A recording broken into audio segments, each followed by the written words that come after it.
Hello friends, study and win PSC ക്ലാസ്സിലേക്ക് എല്ലാവർക്കും സ്വാഗതം. ഇന്ന് ഈ ക്ലാസ്സിൽ നമ്മൾ ഡിസ്കസ് ചെയ്യാൻ പോകുന്നത് കെമിസ്ട്രിയിലെ പ്രീവിയസ് ക്വസ്റ്റ്യൻസിന്റെ പാർട്ട് 2 ആണ്. ഒരു 50 ക്വസ്റ്റ്യൻസ് നമ്മൾ ഡിസ്കസ് ചെയ്തിരുന്നു. ഇന്ന് ബാക്കി 50ഉം കൂടെ. ലാപ്ടോപ്പ് കംപ്ലൈന്റ് ആയതുകൊണ്ടാണ് ഇത്രയും ദിവസം ചെയ്യാതെ അങ്ങ് വൈകിപ്പോയത്. അപ്പം എല്ലാവരും പഠിക്കുന്ന തിരക്കിലായിരിക്കും വിചാരിക്കുന്നു. അപ്പം നമുക്ക് ക്വസ്റ്റ്യൻസിലേക്ക് കടക്കാം. ആദ്യമായി ആന്റിബയോട്ടിക്കായി ഉപയോഗിക്കുന്ന മരുന്ന് അമോക്സിലിൻ. അപ്പോൾ ഓപ്ഷൻസിൽ പല മരുന്നിന്റെ പേരും തന്നിരിക്കും. അതിൽ ആന്റിബയോട്ടിക്കായി ഉപയോഗിക്കുന്ന ഒരു മരുന്നാണ് അമോക്സിലിൻ. അടുത്തത് ഹൈഡ്രജൻ ഗാർഹിക ഇന്ധനമായി ഉപയോഗിക്കുന്നില്ല. കാരണം സ്ഫോടന സാധ്യത. ഓർത്തു വെക്കുക, ഹൈഡ്രജൻ ഗാർഹിക ഇന്ധനമായി ഉപയോഗിക്കാതിരിക്കാൻ കാരണം അതിന്റെ സ്ഫോടന സാധ്യതയാണ്. അടുത്തത് ക്ലോറോ അസറ്റോഫിനോൺ ഏതുമായി ബന്ധപ്പെട്ടിരിക്കുന്നു? കണ്ണീർ വാതകം. ക്ലോറോ അസറ്റോഫിനോൺ എന്നത് കണ്ണീർ വാതകത്തിന്റെ പേരാണ്, അല്ലെങ്കിൽ ശാസ്ത്രീയ നാമമാണ്. അത് ഓർത്തു വെക്കുക, കണ്ണീർ വാതകത്തിന്റെ ശാസ്ത്രീയ നാമം ക്ലോറോ അസറ്റോഫിനോൺ. അടുത്തത് ഗാൽവനൈസേഷൻ ചെയ്യാൻ ഉപയോഗിക്കുന്ന ലോഹം സിങ്ക്. ഓർക്കുക, ഗാൽവനൈസേഷൻ ചെയ്യാൻ ഉപയോഗിക്കുന്ന ലോഹമാണ് സിങ്ക്. മുട്ടത്തോട് നിർമ്മിച്ചിരിക്കുന്ന വസ്തു ഏത്? Calcium carbonate. ഇതൊക്കെ എപ്പോഴും PSC ചോദിക്കുന്നതാണ്. ഗാൽവനൈസേഷൻ ആയിക്കോട്ടെ, മുട്ടത്തോട് നിർമ്മിച്ചിരിക്കുന്നതായിക്കോട്ടെ, ഇതെല്ലാം PSC എപ്പോഴും ചോദിക്കുന്നതാണ്. പ്രത്യേകം ഓർത്ത് പഠിക്കുക. ഇനി മുട്ടത്തോട് നിർമ്മിച്ചിരിക്കുന്ന വസ്തുവാണ് കാൽസ്യം കാർബണേറ്റ്. അടുത്തത് ഏതിന്റെ എല്ലാം സംയുക്തമാണ് അമോണിയ? Nitrogen, hydrogen. NH3 എന്നാണ് അമോണിയയുടെ രാസവാക്യം. അതുകൊണ്ട് തന്നെ നൈട്രജനും ഹൈഡ്രജനുമാണ് അമോണിയയിൽ അടങ്ങിയിരിക്കുന്നത്. അടുത്തത് നീറ്റുകക്കയുടെ രാസനാമം കാൽസ്യം ഓക്സൈഡ്. ഇതും ഇമ്പോർട്ടന്റ് ആണ്. നീറ്റുകക്കയുടെ രാസനാമമാണ് കാൽസ്യം ഓക്സൈഡ്. അടുത്തത് ബ്രാസ് ഏതൊക്കെ ലോഹങ്ങളുടെ സങ്കരമാണ്? ചെമ്പ്, സിങ്ക്. ഓർത്തു വെക്കുക, ബ്രാസ് അല്ലെങ്കിൽ പിച്ചള എന്ന് പറയുന്നത് ചെമ്പിന്റെയും സിങ്കിന്റെയും മിശ്രിതമാണ്. അടുത്തത് ഹരിതകത്തിൽ കാണപ്പെടുന്ന ലോഹം മഗ്നീഷ്യം. ഇതും ഇമ്പോർട്ടന്റ് ആണ്, എപ്പോഴും ചോദിക്കുന്നതാണ്. ഹരിതകത്തിൽ കാണപ്പെടുന്ന ലോഹമാണ് മഗ്നീഷ്യം. അടുത്തത് മനുഷ്യൻ ആദ്യം ഉപയോഗിച്ച ലോഹം ചെമ്പ്. ഓർക്കുക, മനുഷ്യൻ ആദ്യമായി ഉപയോഗിച്ച ലോഹം ചെമ്പാണ്. അടുത്തത് ജലത്തിന്റെയോ ആവിയുടെയോ സംസർഗത്തിൽ മാറ്റം ഉണ്ടാക്കുന്ന ലോഹം ഇരുമ്പ്. ഇരുമ്പ് ജലമോ അല്ലെങ്കിൽ ആവിയോ ഒക്കെ തട്ടിക്കഴിഞ്ഞാൽ തുരുമ്പിക്കും, നമുക്കറിയാം അല്ലെ. അപ്പൊ ജലത്തിന്റെയോ ആവിയുടെയോ സംസർഗത്തിൽ മാറ്റം ഉണ്ടാക്കുന്ന ലോഹമാണ് ഇരുമ്പ്. അടുത്തത് വെള്ളത്തിലിട്ടാൽ കത്തുന്ന ലോഹം പൊട്ടാസ്യം. ഓർക്കുക, സോഡിയവും പൊട്ടാസ്യം ഒക്കെയാണ് വെള്ളത്തിലിട്ടാൽ കത്തുന്നത്. ഇവിടെ പൊട്ടാസ്യം തന്നത് കൊണ്ട് പൊട്ടാസ്യം. വെള്ളത്തിലിട്ടാൽ കത്തുന്ന ലോഹമാണ് പൊട്ടാസ്യം. അടുത്തത് കൃത്രിമമായി പഴങ്ങൾ പഴുപ്പിക്കാൻ ഉപയോഗിക്കുന്ന രാസപദാർത്ഥം കാർബൈഡ്. ഓർക്കുക, കൃത്രിമമായി പഴങ്ങൾ പഴുപ്പിക്കാൻ ഉപയോഗിക്കുന്ന രാസപദാർത്ഥമാണ് carbide.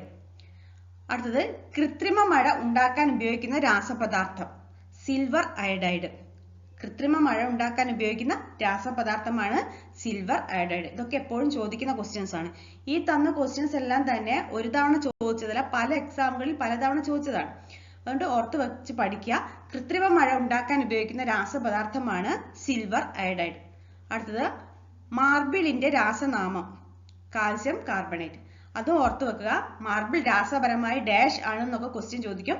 Calcium carbonate.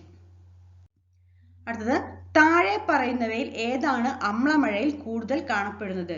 Sulphuric acid. ഇതും ഓർത്ത് വെക്കുക. അമ്ലമഴയിൽ കൂടുതലായിട്ട് കാണപ്പെടുന്നത് സൾഫ്യൂരിക് ആസിഡ് ആണ്. അടുത്തത് സസ്യ എണ്ണയിൽ നിന്ന് വനസ്പതി നിർമ്മിക്കാൻ ഉപയോഗിക്കുന്ന വാതകം ഹൈഡ്രജൻ. ഇതും എപ്പോഴും ചോദിക്കുന്നതാണ്.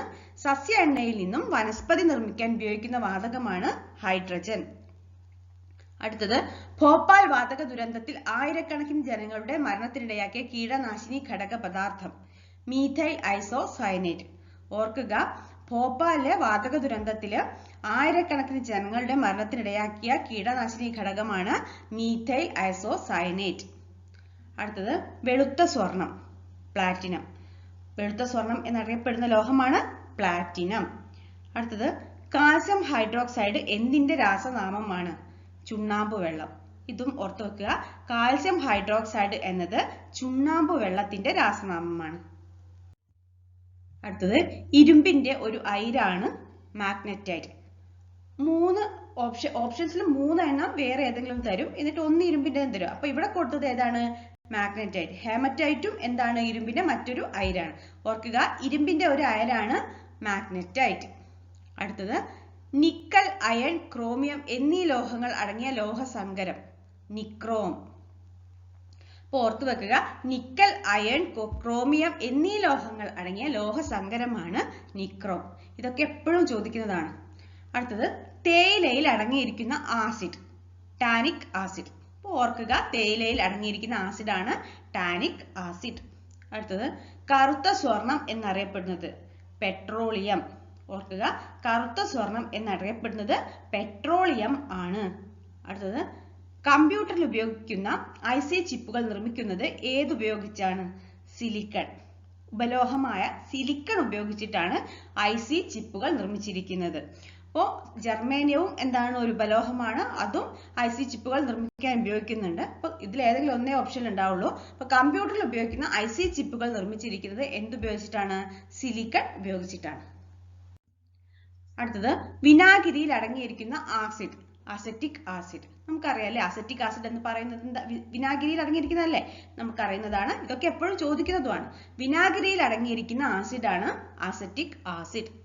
അടുത്തത് അലക്കുകാരം എന്ന പേരിൽ അറിയപ്പെടുന്ന സംയുക്തം സോഡിയം കാർബണേറ്റ്. അലക്കുകാരം എന്നറിയപ്പെടുന്നത് സോഡിയം കാർബണേറ്റ് ആണ്. എന്നാൽ അപ്പക്കാരം എന്നറിയപ്പെടുന്നത് സോഡിയം ബൈകാർബണേറ്റ് ആണ്. മാറിപ്പോവരുത്. അലക്കുകാരം എന്ന പേരിൽ അറിയപ്പെടുന്നത് സോഡിയം കാർബണേറ്റ്, എന്നാൽ അപ്പക്കാരം എന്നറിയപ്പെടുന്നത് സോഡിയം ബൈകാർബണേറ്റ്. അടുത്തത് ബൾബിനുള്ളിലെ ഫിലമെന്റ് ആയി ഉപയോഗിക്കുന്ന ലോഹം ഏതാണ്? ടങ്സ്റ്റൺ. ഓർത്തു വെക്കുക, ബൾബിനുള്ളിലെ ഫിലമെന്റ് ആയി ഉപയോഗിക്കുന്ന ലോഹമാണ് ടങ്സ്റ്റൺ. ഇതും എപ്പോഴും ചോദിക്കുന്നതാണ്. അടുത്തത് ദ്രാവകാവസ്ഥയിൽ സ്ഥിതി ചെയ്യുന്ന മൂലകം ഏത്? ബ്രോമിൻ. ഓപ്ഷൻസിൽ തന്നതിൽ വെച്ചിട്ട് നമ്മൾ നോക്കി എഴുതണം. ബ്രോമിൻ ആയിരുന്നു ഇവിടെ ഉള്ളത്. ദ്രാവകാവസ്ഥയിൽ സ്ഥിതി ചെയ്യുന്ന മൂലകമാണ് ബ്രോമിൻ. അടുത്തത് പിച്ചള എന്ന ലോഹസങ്കരത്തിൽ അടങ്ങിയിരിക്കുന്ന ലോഹങ്ങൾ ഏതെല്ലാം?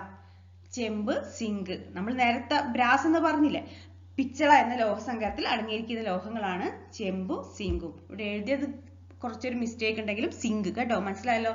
ചെമ്പും സിങ്കുമാണ് പിച്ചള എന്ന ലോഹസങ്കരത്തിൽ അടങ്ങിയിരിക്കുന്നത്. അടുത്തത് സാധാരണ ഊഷ്മാവിൽ ദ്രാവകാവസ്ഥയിൽ സ്ഥിതി ചെയ്യുന്ന ഒരു സംക്രമണ മൂലകം മെർക്കുറി.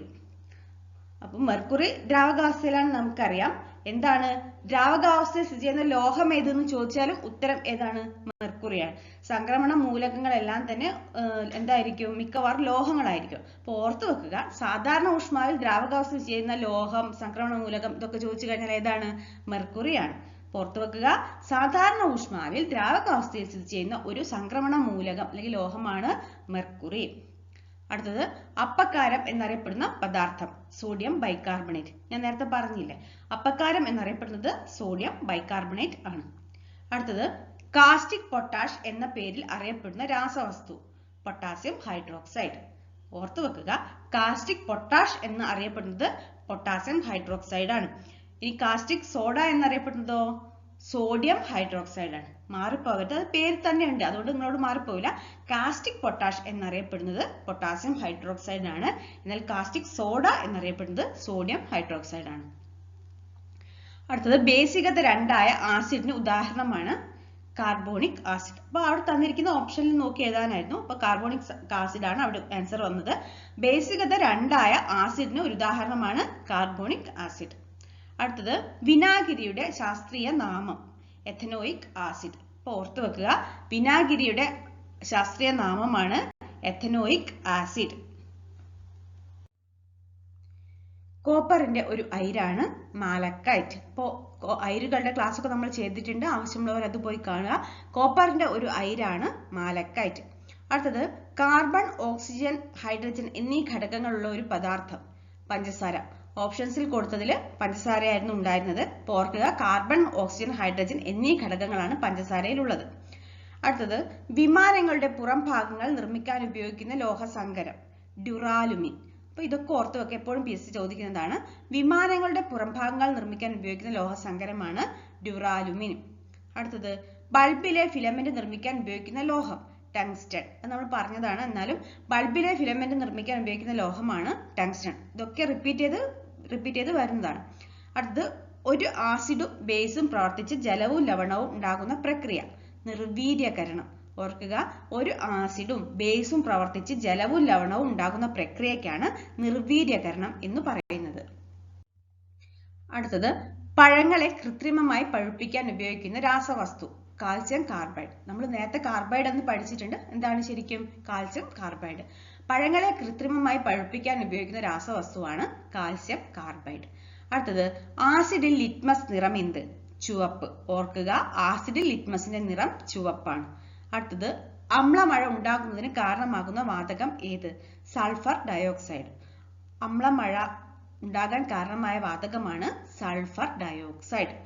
അടുത്തത് ഉറുമ്പിന്റെ ശരീരത്തിൽ അടങ്ങിയിരിക്കുന്ന ആസിഡ് ഫോർമിക് ആസിഡ്. ഓർത്തു വെക്കുക, ഉറുമ്പിന്റെ ശരീരത്തിൽ അടങ്ങിയിരിക്കുന്ന ആസിഡാണ് ഫോമിക് ആസിഡ്. അടുത്തത് ചിരിപ്പിക്കുന്ന വാതകം നൈട്രസ് ഓക്സൈഡ്. എന്താണ് ചിരിപ്പിക്കുന്ന വാതകം എന്നറിയപ്പെടുന്നത്? Nitrous oxide. ബാറ്ററികളിൽ സാധാരണയായി ഉപയോഗിക്കുന്ന ആസിഡ് സൾഫ്യൂരിക് ആസിഡ്. ഇതൊക്കെ പരീക്ഷയ്ക്ക് എപ്പോഴും ചോദിക്കുന്നതാണ്. നമ്മളുടെ സ്റ്റോറേജ് ബാറ്ററികളിൽ സാധാരണയായി ഉപയോഗിക്കുന്ന ആസിഡാണ് സൾഫ്യൂരിക് ആസിഡ്. അടുത്തത് അന്തരീക്ഷ വായുവിലെ പ്രധാന ഘടകം നൈട്രജൻ. നമുക്കറിയാം, അന്തരീക്ഷ വായുവിൽ ഏറ്റവും കൂടുതലുള്ള ഘടകം നൈട്രജൻ ആണ്. അതുകൊണ്ട് തന്നെ പ്രധാന ഘടകവും ഇതാണ്, നൈട്രജൻ ആണ്. അടുത്തത് പാലിൽ ഏറ്റവും കൂടുതൽ അടങ്ങിയിട്ടുള്ള ഘടകം വെള്ളം. പാല് ദ്രാവകാവസ്ഥയിൽ സ്ഥിതി ചെയ്യുന്ന വസ്തുവാണ്. അതുകൊണ്ട് തന്നെ പാലിൽ ഏറ്റവും കൂടുതൽ അടങ്ങിയിട്ടുള്ള ഘടകം ഏത് തന്നെയാണ്? വെള്ളമാണ്. അടുത്തത് ഓക്സിജൻ വാതകം കണ്ടുപിടിച്ചത് ജോസഫ് പ്രീസ്റ്റ്ലി. ഓക്സിജൻ കണ്ടുപിടിച്ചത് ജോസഫ് പ്രീസ്റ്റ്ലി ആണ്. അടുത്തത് സോഡാ വെള്ളത്തിൽ അടങ്ങിയിരിക്കുന്ന ആസിഡ് കാർബോണിക് ആസിഡ്. അപ്പോൾ ഓർത്തു വെക്കുക, സോഡാ വെള്ളത്തിൽ അടങ്ങിയിരിക്കുന്ന ആസിഡാണ് കാർബോണിക് ആസിഡ്. അപ്പൊ ഇത്രയുമാണ് നമ്മളുടെ ക്വസ്റ്റ്യൻസ്. അപ്പൊ നിങ്ങൾ ഇത് കഴിഞ്ഞ ക്ലാസ്സിലത്തെ 50 ക്വസ്റ്റ്യൻസ് പഠിച്ചിട്ടുണ്ടാവും വിചാരിക്കുന്നു. ഇതും 50 ക്വസ്റ്റ്യൻസ് ആണുള്ളത്. അപ്പൊ നന്നായിട്ട് പഠിക്കാം, എക്സാം ആവാറല്ലോ. അപ്പം നിങ്ങൾ ആദ്യമായിട്ടാണ് ഈ ചാനൽ കാണുന്നതെങ്കിൽ ദയവായി ഒന്ന് സബ്സ്ക്രൈബ് ചെയ്യുക. പിന്നെ നിങ്ങളുടെ ഫ്രണ്ട്സിന് ഷെയർ ചെയ്യുക, ഒരു ലൈക്ക് തരിക. അപ്പോൾ അടുത്ത ക്ലാസ്സിൽ മറ്റൊരു ടോപ്പിക്കുമായിട്ട് കാണാം. Thank you.